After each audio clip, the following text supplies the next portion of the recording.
Hello everyone, जैसा कि आप सबको पता है अभी नीट का एग्जाम आने में ओनली 30 डेज का टाइम ही बचा है आपके पास। और आप सब सोच रहे होगे ना कितना जल्दी सिलेबस कंप्लीट कैसे करें। और जैसे कि बहुत सारे बच्चे एग्जाम देते हैं, हो सकता है कोई सेकंड अटेम्प्ट दे रहे होंगे, कोई थर्ड अटेम्प्ट दे रहे होंगे, तो उन्हें तो कोई दिक्कत नहीं होगी क्योंकि वो प्रिपरेशन करते आए हैं पहले से, तो उन्हें कोई दिक्कत नहीं होनी चाहिए। दिक्कत उन्हें होती है जैसे कि जो फर्स्ट टाइम अटेम्प्ट दे रहे हैं, जैसे कि हो सकता है और उसमें भी हो सकता है ना कि बहुत सारे बच्चे ऐसे होंगे जो अभी भी ट्वेल्थ में एग्जाम दिए होंगे और वो चाहते हैं कि मैं भी नीट में बैठ जाऊँ, नीट का अटेम्प्ट दो। नीट अटेम्प्ट देने के लिए आपको क्या होना चाहिए, 11th और 12th दोनों का पोर्शन कंप्लीट होना चाहिए। अब जो 12th का एग्जाम दे करके आए हैं उन्हें क्या है, उन्हें 12th का तो पूरा पोर्शन इजीली कवर्ड होगा, उन्हें कोई 12th में कोई डाउट नहीं होगा।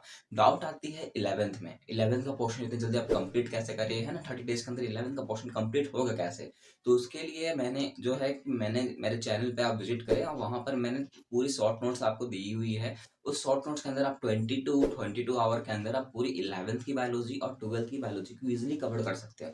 अब बोलोगे सर ये तो बहुत ज़्यादा शॉर्ट टाइम के अंदर हम कवर कर रहे हैं, तो क्या इसके अंदर पूरी चैप्टर होंगी, क्या पूरे चैप्टर हमने कवर किया है? तो बिल्कुल बिल्कुल हमने पूरी चैप्टर कवर किए हैं। अगर आपको अगर यकीन ना हो तो मैं आप मेरे चैनल पे जाकर के आप विजिट करें और एक बार देख लें, है ना। और केमिस्ट्री का भी जो है ना, इनऑर्गेनिक केमिस्ट्री, उसके लिए भी मैंने लेक्चर कंप्लीट किया है, जो कि 3 से 4 घंटे के अंदर आप पूरी इनऑर्गेनिक केमिस्ट्री को भी कंप्लीट कर सकते हो। और सारा रिएक्शन मैंने कंप्लीट करवाया है उसमें, उसमें भी कोई दिक्कत नहीं आएगी, है ना। अगर आप चाहो तो देख सकते हो। और पूरा हमारा जो लेक्चर है ना, पूरा एनिमेटेड लेक्चर है, आपको कोई दिक्कत नहीं होगी। और उस लेक्चर में मैं आपको नहीं दिखूंगा, सिर्फ आपको फुल स्क्रीन के साथ आपको सिर्फ और सिर्फ आपको स्टडी मटेरियल ही दिखाई देगी और कुछ भी नहीं। अब वो लोग सर ऐसा कैसे हो सकता है, तो इसका एक एग्जाम्पल दिखाता हूँ आपको, है ना।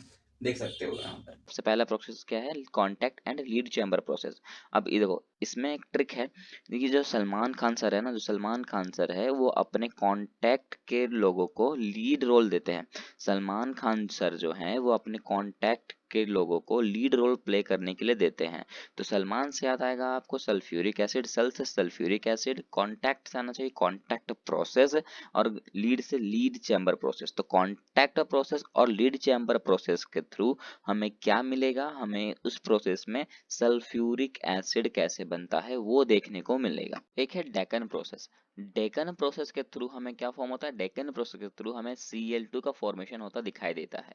और बहुत लोग बोलते हैं ना कि कोटा में पढ़ते हैं तो बहुत ज़्यादा अच्छे से पढ़ते होंगे, ये फिर बहुत जल्दी कंपेयर करने लगते हैं।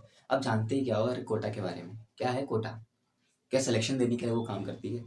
क्या वहाँ जाते ही सिलेक्शन हो जाता है? नहीं होता। वहाँ जाने का मतलब ही क्या है? यहाँ वहाँ जाने का मतलब ये नहीं है कि आप अच्छे सिलेक्शन हो जाएगा, आपका अच्छा कॉलेज मिल जाएगा, या ये सब नहीं है। वहाँ जाने का मतलब है बस आपको एक वहाँ माहौल दिया जाता है कि हाँ, अब इतने बच्चे जो है आप एक ही एग्जाम के लिए कॉम्पीट कर रहे हो, आपको लड़ना है, इसके लिए वो सिखाया जाता है। उसके उसके अलावा और क्या होता है वो सब किसी को ने देखा है? नहीं देखा। देखो, अब सबको पता है कोटा में जो पढ़ते होंगे वहाँ एक ही क्लासरूम के अंदर 200 बच्चे रहते हैं, राइट। लगभग 200 तो बच्चे रहते ही रहते हैं। अब उस 200 बच्चे में हो सकता है बहुत सारे आपस में ग्रुपिंग बना लिए होंगे, बहुत सारे दोस्त हो गए होंगे। वहाँ दिक्कत नहीं आती। दिक्कत कब आती है? जब वहाँ पर टेस्ट होता है। अब टेस्ट होगा, अगले दिन क्या पता चलता है कि जो दोस्त थे उसमें से मान लो कि दो दोस्त में सेम नंबर आया और तीसरा दोस्त जो था उसका थोड़ा कम नंबर आ गया। अब उसकी बनने लगेगी मीम्स। बोलेगा यार तुम तो पढ़ता नहीं है, वो सोचेगा कि मैं तो पढ़ता नहीं हूँ, मेरे को अब इस बार क्या करना है, मेरे को इस इन लोगों से ज़्यादा नंबर लाना है। वो तो सोचेगा ना कि मेरे को इस लोगों से ज़्यादा नंबर लाना है। अब वो ज़्यादा नंबर लाने के लिए क्या करेगा, ज़्यादा देर पढ़ेगा, ज़्यादा देर फोकस करेगा पढ़ाई पे, है ना। अब पढ़ाई पे ज़्यादा फोकस करेगा, मान लो उसने ज़्यादा नंबर ला भी लिया। अब दोनों में क्या होगी, दुश्मनी होगी। जो दोस्त दोस्त रहते थे अब क्या होगी, दोनों में दुश्मनी हो जाएगी। तो एक तरह से हुआ क्या, ये एग्जाम ने कराया क्या, दोस्ती तो कराई नहीं, उल्टा दोस्ती को तोड़ दिया। अब दोस्ती को तोड़ दिया, ऊपर से प्रेशर चल रहा है इसके पास क्या कि अब मुझे बहुत ही ज्यादा नंबर लाना है, इन लोगों को बहुत पीछे छोड़ देना है। राइट, मेंटेलिटी तो यही बैठ गई कि अब मुझे बहुत ही ज्यादा नंबर लाना है। ये मेंटेलिटी तो है नहीं कि मुझे उसके साथ रहना, मेंटेलिटी ये बैठी है कि मुझे उसको हराना है, किसी भी हाल में हराना है। इसके लिए वो क्या करेगा, खाना वाना सब छोड़ देगा भाई। वो सिर्फ क्या करेगा, फोकस किस पे करेगा, स्टडी पे फोकस करना शुरू कर देगा कि मेरे को अब इससे ज़्यादा नंबर लाना है, अब मुझे दिखाना है कि मैं इतना नंबर ला सकता हूँ। राइट, अब इसके कारण वो क्या कर रहा है, इसके कारण वो क्या कर रहा है, अब वो उसको पता है कि उसके हॉस्टल में खाना अच्छा नहीं मिल रहा। एक तो हॉस्टल में खाना अच्छा नहीं है, दोस्ती टूट चुकी है, बंदा के पास फ्रस्ट्रेट हो चुका है। वो सिर्फ चाहता है कि मैं इस बार तो क्लियर कर ही लूँ। वो क्या चाहेगा कि मैं इस बार नीट क्लियर कर ही लूँ। अब पता है, मान लो ऐसा कभी हो जाता है कि 1-2 नंबर से उसकी सिलेक्शन रेट रुक जाती है। अब वो बंदा क्या हुआ, दोस्ती पहले टूट चुकी है, खाना वो पहले छोड़ चुका है, फ्रस्ट्रेट वो हो चुका था। वो लास्ट होप थी कि मैं वो नीट क्लियर कर लेगा, लेकिन वो नहीं कर पाया। तो अब उसके पास लास्ट ऑप्शन बचता क्या है? पेरेंट का सपोर्ट नहीं रहता, तो उस टाइम वो क्या करता है? मैं बोलना नहीं चाहता, पर आपको सबको पता है वो क्या करता है। फिर वो माहौल ही पे मत जाओ ना। आप एक स्टडी को लेकर के अगर आप चाहते हो कि आप कोटा पे चले जाओ, तो वो मत देखो। कोटा पे क्या है? सिर्फ एक स्टडी ही तो है। क्या आप वहाँ खेल सकते हो? नहीं खेल सकते। वो क्या वहाँ आपको अच्छा माहौल मिलता है? नहीं मिलता। क्या आपको हॉस्टल खाना अच्छा लगता है या घर का? यार हॉस्टल में कितने अच्छे खाने देते हैं। आप एक चीज़ देखते हो कि हाँ यार वहाँ का पढ़ाई अच्छा है, वहाँ का सिलेक्शन रेट आप देख लीजिए कि हाँ वहाँ से बहुत अच्छा सिलेक्शन रेट है, बहुत बहुत बहुत अच्छा। यार कितने कैसे अच्छा नहीं होगा? वो बच्चे ज़्यादा हैं। कभी वो सोचा है कि क्या आप यहाँ पर देखो, आप जो कॉलेज में पढ़ रहे हो, जो स्कूल में पढ़ रहे हो, वहाँ पर 100 बच्चे हैं। 100 बच्चों में अगर एक का होता है, वहाँ आप पढ़ रहे हो तो एक क्लासरूम में ही 200 बच्चे हैं। अगर 200 बच्चे में भी एक का नहीं हो रहा, मतलब आप समझ सकते हो कि कितना कम सिलेक्शन रेट है वहाँ का।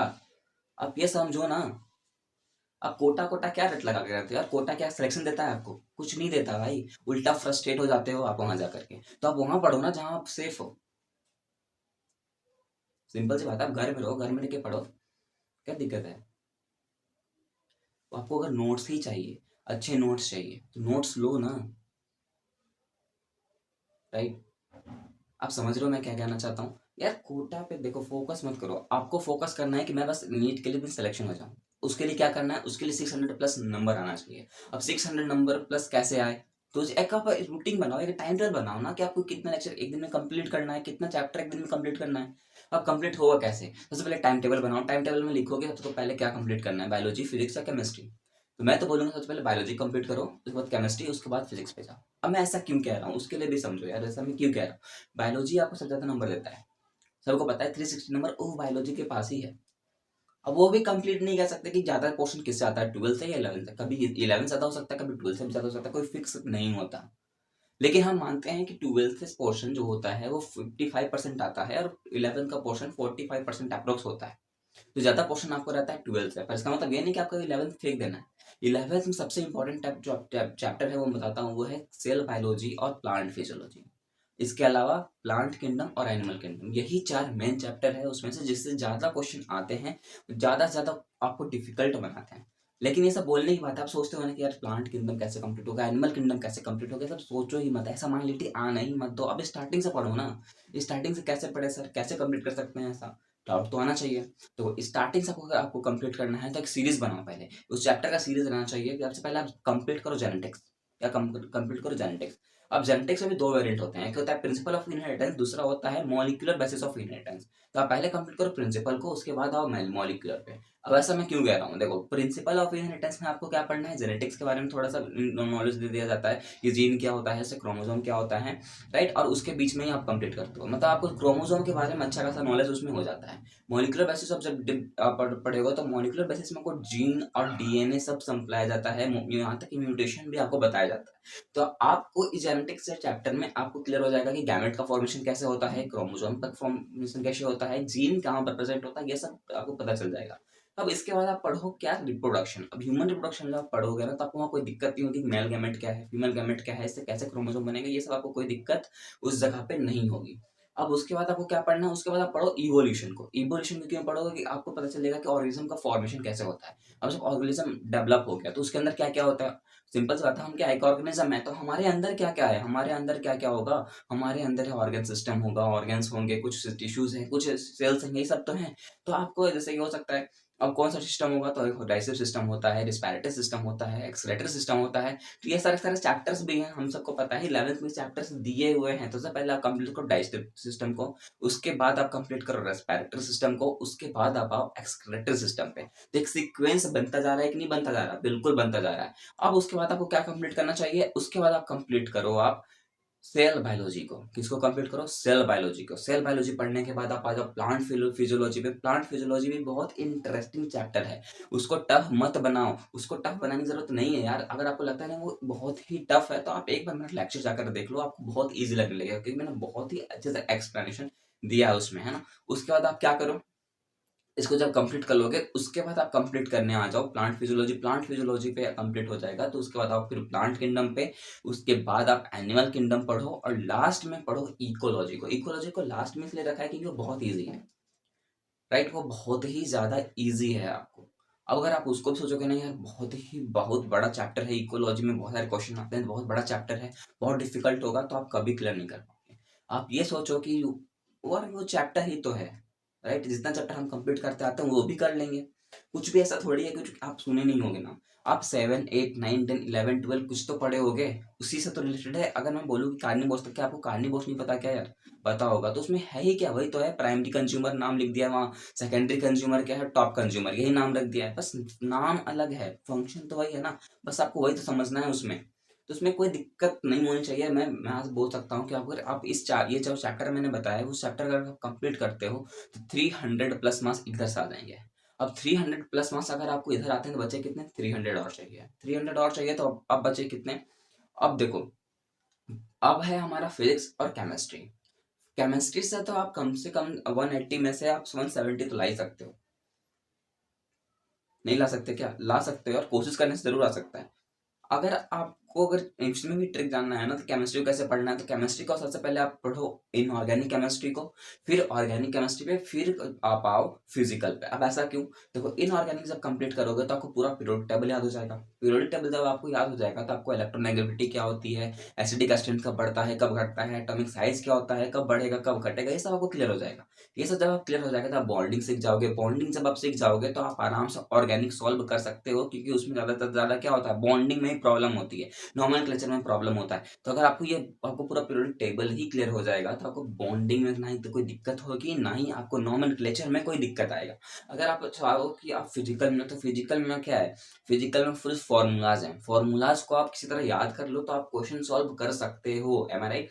अगर आप उसको याद कर लेते हो तो आप आराम से कर सकते हो उसको सॉल्व। अब बचा कितना? अगर आप 170 ले आते हो, बचा कितना, 130। 130 आप फिजिक्स में आराम से ला सकते हो। फिजिक्स कोई टफ नहीं है, फिजिक्स को टफ मत बनाओ। फिजिक्स में कुछ वैसा क्वेश्चन नहीं आते हैं, है ना? आपको लगता है बहुत हार्ड क्वेश्चन आता है, ऐसा नहीं है। बस वो टाइम केयरिंग, आप बस क्या करो कि टाइम मैनेजमेंट को सीख लो, है ना? कि आपको 1 मिनट के अंदर किसी ना किसी तरह से इसको क्वेश्चन को सॉल्व करना है तो करना है। अब उसके लिए क्या करो, आप प्रैक्टिस करना शुरू कर दो। बिना प्रैक्टिस के लिए फिजिक्स आप सॉल्व नहीं कर सकते हो, ये चीज आप ध्यान में रखो, है ना? अगर आपको सिलेक्शन आने से प्रॉब्लम दिलाता है तो वो भाई फिजिक्स है। मैं क्लियरली बताता हूँ, क्योंकि उसमें आप क्वेश्चन पढ़ोगे, क्वेश्चन पढ़ने में बहुत जन का टाइम चला जाता है। तो टाइम चला जाएगा क्वेश्चन पढ़ने में, आपको प्रेशर रहता है कि मैं कैसे सॉल्व करूँ, है ना? क्वेश्चन को कैसे सॉल्व करूंगे, आप सोचते रहते हो कि 1 मिनट आपसे चला जाता है। अब 1 मिनट अगर चला जाता है तो आपको उसके अंदर आपको क्या करना है, फेल भी तो करना है, क्योंकि आपको ज्यादा टाइम वो देगा नहीं।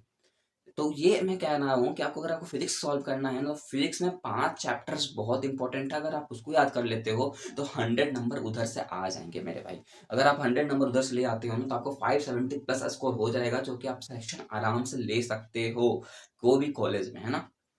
तो देखो, आपको कौन कौन से चैप्टर पढ़ना चाहिए। पहला तो ऑप्टिक्स पढ़ लो, उससे क्वेश्चन अच्छे खासे आते हैं। थर्मल फिजिक्स पढ़ लो, उसमें क्वेश्चन अच्छे आते हैं। मॉडर्न फिजिक्स पढ़ लो, वो भी अच्छे, उससे भी अच्छे क्वेश्चन आते हैं। एनएलएम जो है वो भी इजी है, वो भी आपको कंप्लीट हो जाना चाहिए। दूसरी बात करो तो सेमीकंडक्टर, ये बहुत ही छोटा टॉपिक है लेकिन मार्क स्कोरिंग चैप्टर है वो, तो उसको बिल्कुल मिस करो। ये 5 चैप्टर आप फिजिक्स से कंप्लीट कर लो तो आपको बिल्कुल भी दिक्कत नहीं आएगी, 100 नंबर तो आराम से आएंगे। अब जो सेकंड टाइम नीट की प्रिपरेशन कर रहे होंगे, थर्ड टाइम नीट की प्रिपरेशन कर रहे होंगे, तो उनके उनको तो ये ट्रिक पता होना चाहिए। अगर वो उनको ये ट्रिक नहीं पता है तो कोई बात नहीं, अब तो पता चल गया ना। अब आप उसी हिसाब से, आप इस सीक्वेंस के हिसाब से मैंने बताया, उसी सीक्वेंस से आप स्टडी करना शुरू कर दो। 20 डेज है, बहुत टाइम है आपके पास, 20 30 डेज के अंदर आप कंप्लीट आराम से कर सकते हो। अगर आपको यकीन नहीं है तो मैं अभी भी कहूंगा कि आप, मैंने जो लेक्चर बनाया है वो 22 आवर के अंदर आप पूरी 12th की और 11th की बायोलॉजी कंप्लीट कर सकते हो। अगर यकीन ना हो तो आप एक बार देख लेना। मैं ये नहीं कह रहा कि सिर्फ मेरे लेक्चर से ही देखो, अगर आपको लगता है कि कहीं और लेक्चर अच्छा है तो आप उसके लेक्चर को भी देख सकते हो, पर यही सीक्वेंस में जाओ, है ना? क्योंकि यार मैं ये वीडियो इसलिए बना रहा हूँ क्योंकि आपको ये जो ट्रिक है ना वो मैं बता सकूँ। क्योंकि यार मैं भी बस देखता हूँ ना कि आज इतने बच्चे ने सुसाइड कर लिया, 25 बच्चे ने सुसाइड किया, मतलब आप बहुत सारे न्यूज आते हैं ना ये सब के बारे में, तो मुझे बहुत बुरा फील होता है यार कि अ, ऐसा बच्चे करते क्यों हैं? मतलब बुरा इसलिए नहीं होता, फील होता कि वो मतलब सुसाइड कर लिया। बुरा इसलिए लगता है कि नीट एग्ज़ाम देने से पहले या फिर कोई भी एंट्रेंस एग्ज़ाम देने से पहले उस बच्चे ने हार मान ली। पर हार मान ली इसका मतलब ये नहीं यार वो बच्चे की गलती है। उसको कहीं न कहीं टीचर्स की भी गलती होती है, पेरेंट्स की भी गलती होती है, उसके जो आस-पास के जो लोग होते हैं उनकी भी कहीं न कहीं गलती होती है। हम तो बोल देते हैं कि बेचारा वो मर गया तो मतलब उसी की गलती है, ऐसा नहीं होता यार। मैं पेरेंट्स को तो बस यही कहना चाहता हूँ कि अगर आप बच्चे को सपोर्ट ही करो कि है ना, कि आप कर सकते हो, ये मत दिलाओ कि तुम्हें इतना करना है तो करना ही है ना? अगर वो नहीं कर पाता तो आप उसे बताओ कि यार कोई बात नहीं, एग्ज़ाम नहीं हुआ तो कोई बात नहीं, कुछ ना कुछ कर लेंगे, है ना? अपनी लाइफ़ में कुछ ना कुछ तो कर ही लेंगे, ये उसे दिलाओ। ये मत दिखाओ कि इसके अलावा तुम्हारे पास और कोई चांस ही नहीं है ना? ये होप कभी मत आने दो कि तुम्हें ये करना है तो करना ही है, इसके अलावा तो अगर तुमने ये नहीं किया तो तुम कुछ नहीं कर सकते, ये रियलाइज़ कभी होने मत दो। क्योंकि ये रियलाइज़ कराने के लिए ना टीचर्स हैं। And all the best for your exams, अच्छे से एग्ज़ाम दो। और मैं तो ये कहूँगा कि अगर आपको कोई डाउट होता है तो मेरे को कमेंट करना, मैं उसके लिए भी अलग से वीडियो बना दूँगा। और मैं एक बार बोलूँगा कि आप मेरे चैनल पे विज़िट करके आप वो जो लेक्चर्स हैं आप उस सीक्वेंस में देख लो एक बार, ताकि आपको जो भी डाउट होगा वो क्लियर हो जाएगा। कोई डाउट नहीं क्लियर होता है तो आप मुझे कमेंट करना, और मैं शॉर्ट नोट्स में अवेलेबल किया हुआ है, तो शॉर्ट नोट्स भी चाहिए तो भी आप आराम से वहाँ से देख सकते हो, है ना? और all the best for your exam.